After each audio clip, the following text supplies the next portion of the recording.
Nessa última quarta-feira, o Copom, que é o Comitê de Política Monetária do Banco Central, decidiu, por unanimidade, aumentar a nossa taxa de juros Selic. A taxa de juros Selic é aquela taxa que comanda todas as outras taxas que possam existir.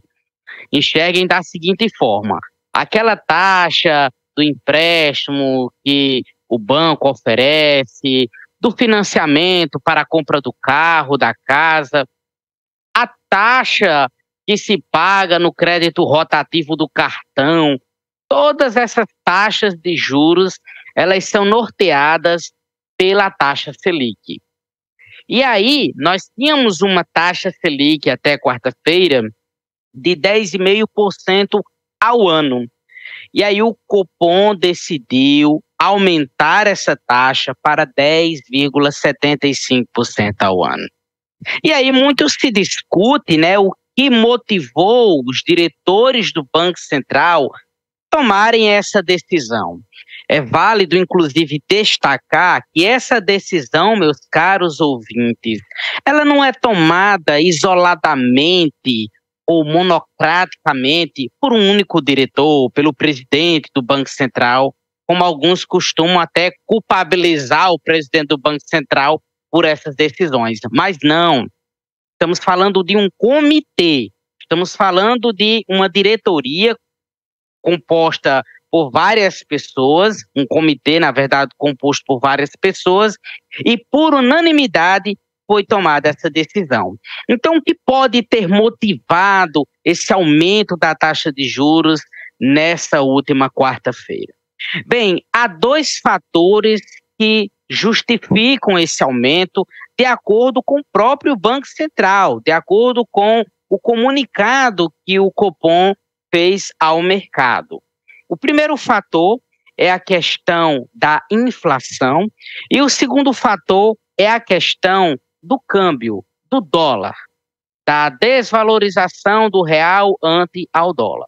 E aí, de uma forma bem resumida, eu quero explicar um pouco esses dois pontos. Quanto à inflação, o Banco Central tem na condução da taxa de juros a sua principal ferramenta para poder controlar, colocar essa inflação dentro da meta.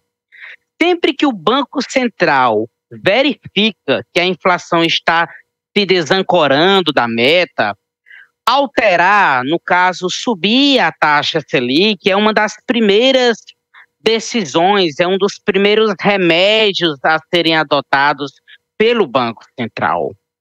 E aí, você que acompanha o noticiário econômico deve ter visto que nesse último mês de agosto houve até uma redução da inflação, houve uma desaceleração da inflação.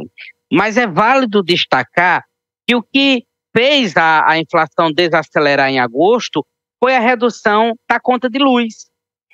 Entretanto, já foi anunciado pela Anatel que agora em setembro, a conta de luz vai ter um reajuste para cima, por conta da bandeira vermelha tipo 1. Portanto, esse arrefecimento que a gente viu da inflação no mês de agosto, ele foi temporário, ele foi muito temporário.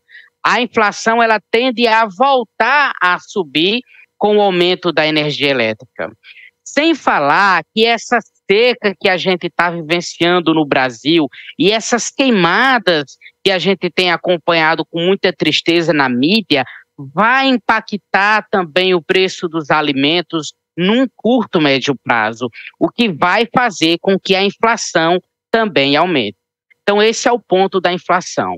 No tocante ao dólar, a gente tem visto nessas últimas sessões que o dólar ele tem caído um pouquinho, mas caiu por quê? Porque o Federal Reserve, o Banco Central lá dos Estados Unidos, decidiu também nessa última quarta-feira fazer um corte na taxa de juros, no caso houve uma queda na taxa de juros por lá, e quando isso acontece, economias emergentes como a do Brasil se beneficiam.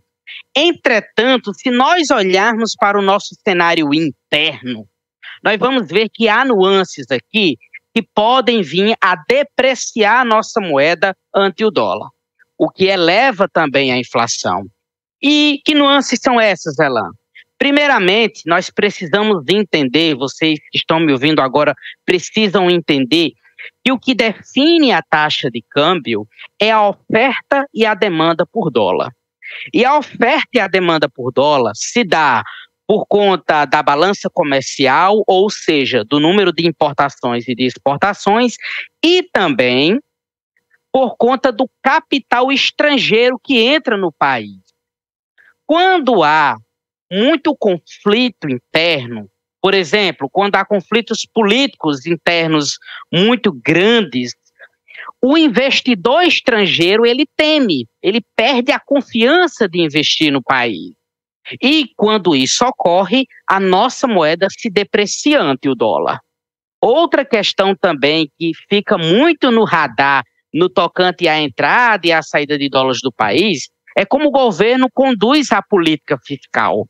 Quando o governo tem uma política fiscal sólida, quando as despesas e as receitas não estão tão desancoradas, o investidor ele vê confiança, o investidor estrangeiro ele vê confiança em investir no país.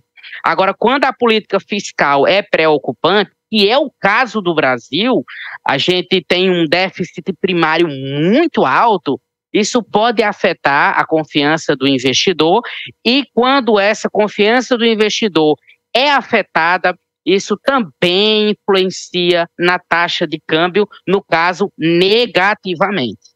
E nós estamos num país muito dolarizado. Quando o dólar ele se descompassa, quando o dólar ele sobe demais, isso traz inflação, e aí o Banco Central, como já mencionei, utiliza o aumento da Selic como principal remédio, como a principal política monetária. Então, é continuar acompanhando, Priscila, meus caros ouvintes e telespectadores, como esses dois fatores vão se comportar daqui para frente, a inflação e a taxa de câmbio.